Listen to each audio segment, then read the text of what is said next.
আগে থেকেই এই জায়গাটা এসেছেন এবং তারা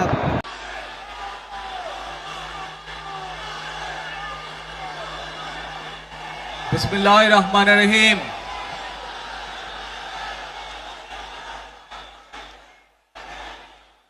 প্রিয় বাংলাদেশ,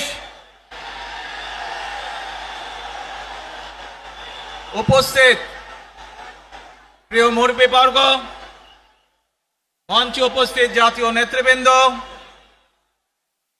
আমার সামনে উপস্থিত প্রিয় ভাই ও বোনেরা এবং মিডিয়ার মাধ্যমে সমগ্র বাংলাদেশ থেকে যারা দেখছেন এই অনুষ্ঠান, প্রিয় ভাই বোনেরা, প্রিয় মা বোনেরা, আসসালামু আলাইকুম। প্রিয় ভাই বোনেরা, আজ প্রথমেই আমি রব্বুল আলামিনের দরবারে হাজারো লক্ষ কোটি শুকরিয়া জানাতে চাই। রব্বুল আলামিনের অশেষ রহমতে আজ আমি আমার প্রিয় মাতৃভূমিতে ফিরে আসতে পেরেছি আপনাদের দোয়ায়,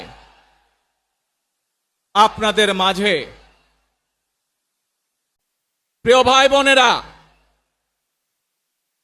আমাদের এই প্রিয় মাতৃভূমি 1971 সালে লাখো শহীদের রক্তের বিনিময়ে অর্জিত হয়েছিল।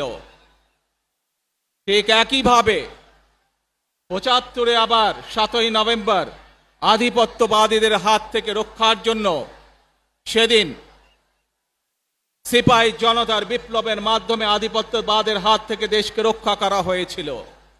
একইভাবে পরবর্তীতে 90-এ স্বৈরাচারের বিরুদ্ধে এদেশের জনগণ, এদেশের খেটে খাওয়া মানুষ তাদের গণতান্ত্রিক অধিকারকে ছিনিয়ে এনেছিল।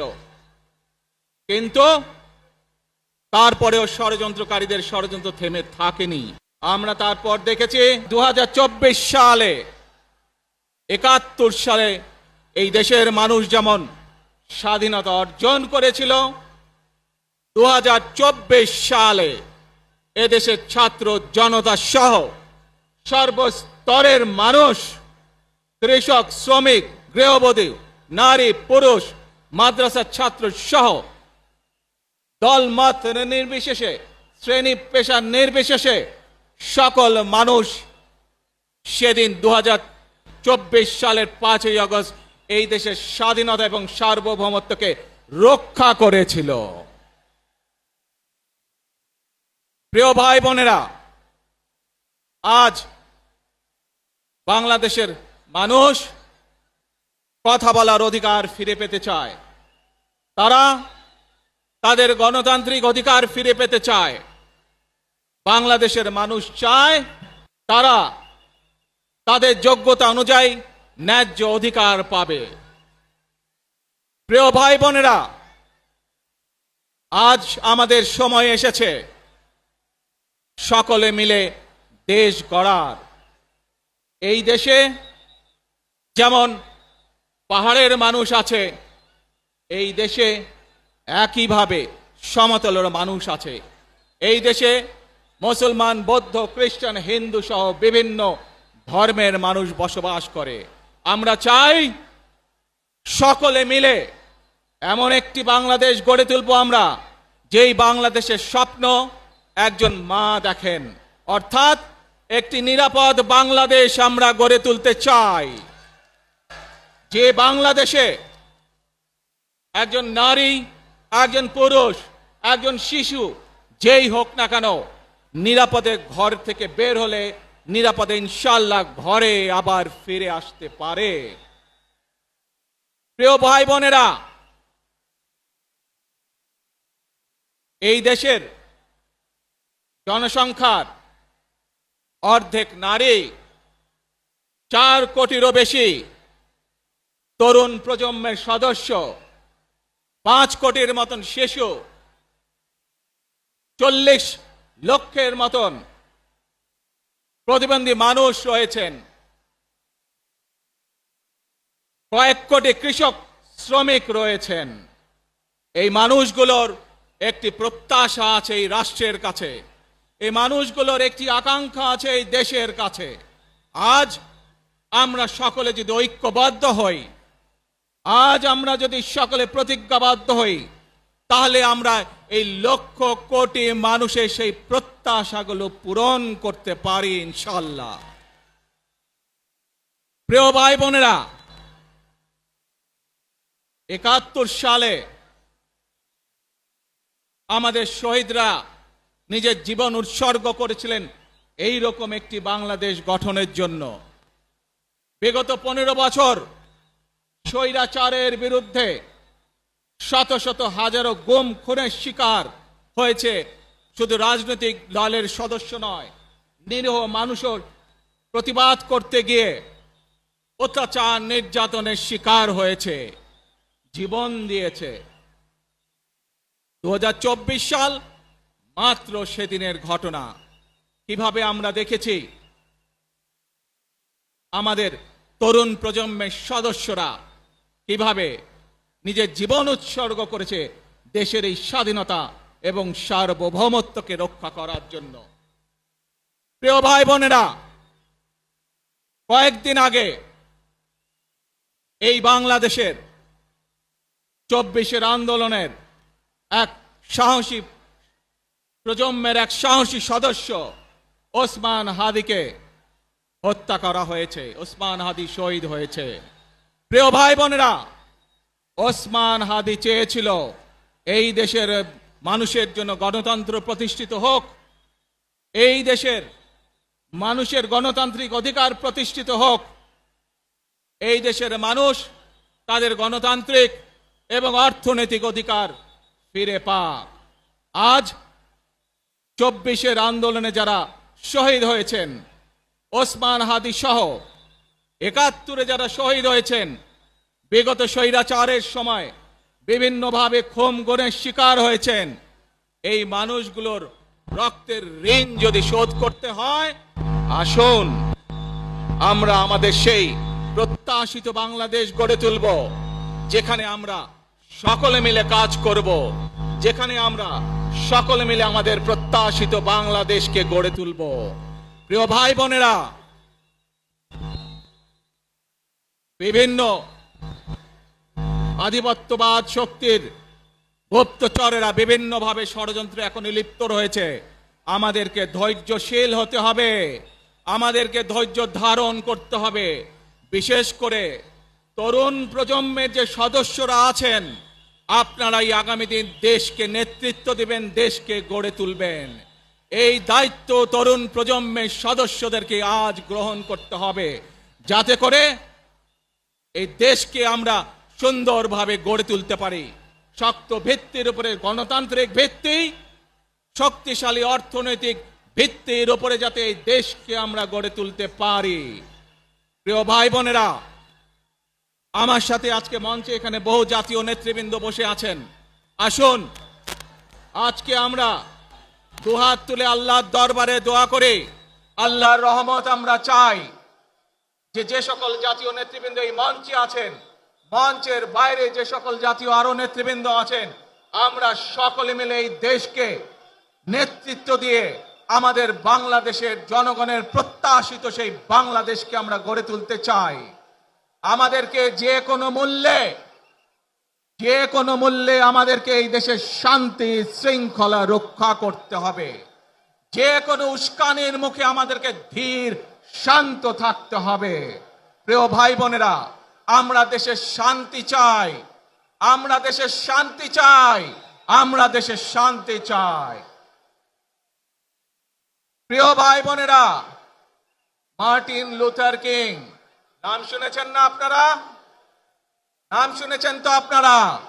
মার্টিন লুথার কিং, তার একটি বিখ্যাত ডায়লগ আছে, আই হ্যাভ এ ড্রিম।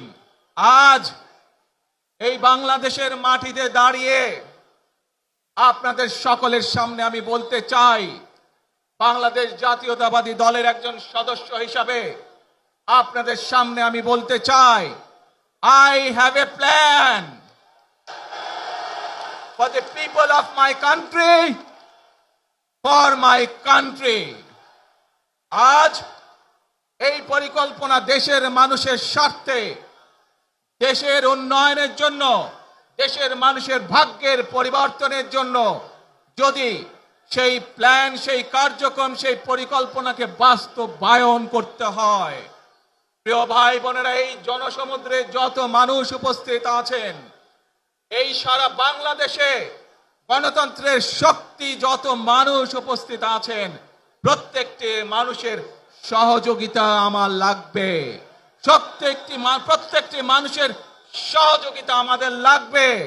আপনারা যদি আমাদের পাশে থাকেন, আপনারা যদি আমাদেরকে সহযোগিতা করেন, ইনশাআল্লাহ আমরা আই হ্যাভ এ প্ল্যান বাস্তবায়ন করতে সক্ষম হব।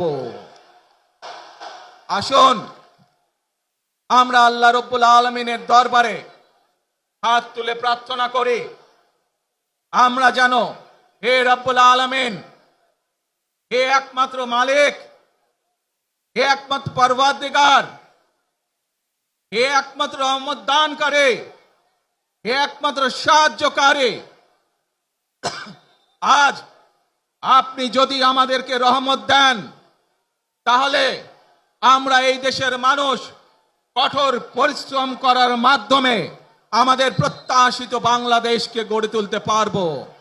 আজ যদি আল্লাহর রহমত এই দেশ এবং এই দেশের মানুষের পক্ষে থাকে, আল্লাহর সাহায্য, আল্লাহর দয়া এই দেশের মানুষের উপরে, এই দেশের উপরে থাকে, ইনশাআল্লাহ আমরা আমাদের প্রত্যাশিত বাংলাদেশ গড়ে তুলতে সক্ষম হব।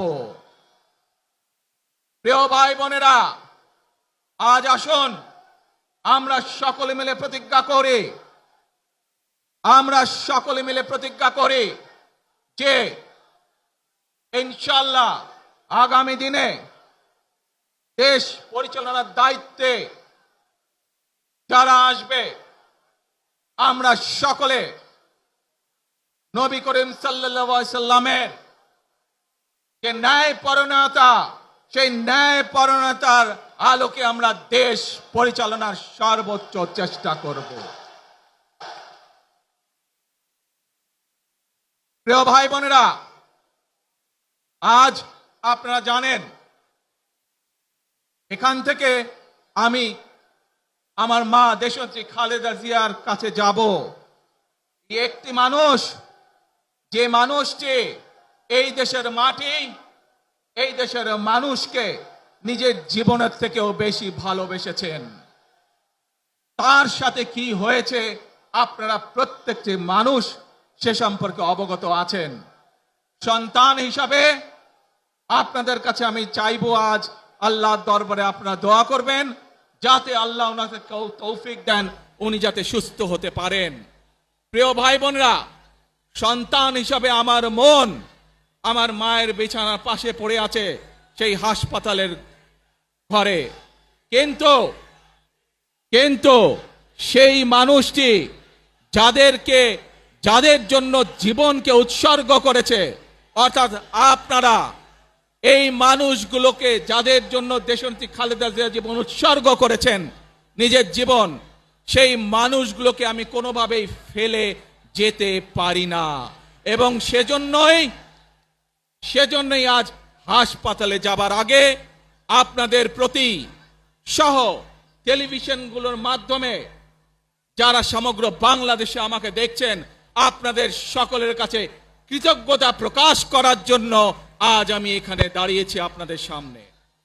প্রিয় ভাই বোনেরা, আসুন আমাদেরকে আজকে নিশ্চিত করতে হবে, আমরা যে ধর্মের মানুষ হই, আমরা যে শ্রেণীর মানুষ হই, আমরা যে দলেরই রাজনৈতিক দলের সদস্য হই অথবা একজন নির্দলীয় ব্যক্তি হই, আমাদেরকে নিশ্চিত করতে হবে যে কোনো মূল্যে আমরা আমাদের এই দেশের শান্তি শৃঙ্খলাকে ধরে রাখতে হবে।